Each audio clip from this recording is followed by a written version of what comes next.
జయశంకర్ భూపాలపల్లి జిల్లా రేగొండ మండలంలోని గడిపల్లి గ్రామంలో వేణుగోపాల స్వామి యూత్ ఆధ్వర్యంలో గణపతి నవరాత్రి ఉత్సవాలను పురస్కరించుకుని అన్నప్రసాదం కార్యక్రమం నిర్వహించారు. ఈ సందర్భంగా వారు మాట్లాడుతూ శ్రీ విఘ్నేశ్వర స్వామి వారి కృపా కటాక్షాలతో ప్రతి ఒక్కరు సుఖ సంతోషాలతో ఆయురారోగ్యాలతో ఉండాలని ఆ గణపతి స్వామిని వేడుకున్నట్టు తెలిపారు.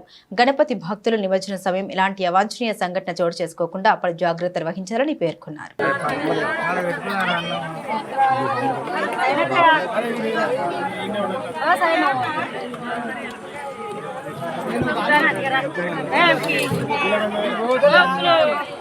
నవరాత్రి ఉత్సవాలని ప్రతిరోజు గడిపల్లి కానీ రేగొండ గ్రామస్తులు కానీ ఎంతో భక్తి శ్రద్ధలతోటి సంతోషంగా జరుపుకున్నందుకు ఎంతో మాకు కూడా ఆనందంగా ఉంది.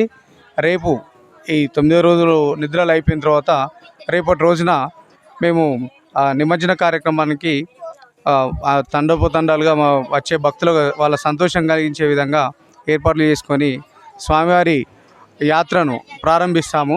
రేపు మధ్యాహ్నం వరకు ఇక్కడ బయలుదేరడం జరుగుతుంది. కాళేశ్వరం వెళ్దామనే ఉద్దేశంతో ఉన్నాం నిమజ్జనం చేయడానికి. దీనికి ప్రతి ఒక్కరూ భక్తులు ఎంతో ఆసక్తిగా ఎదురు చూస్తున్నారు.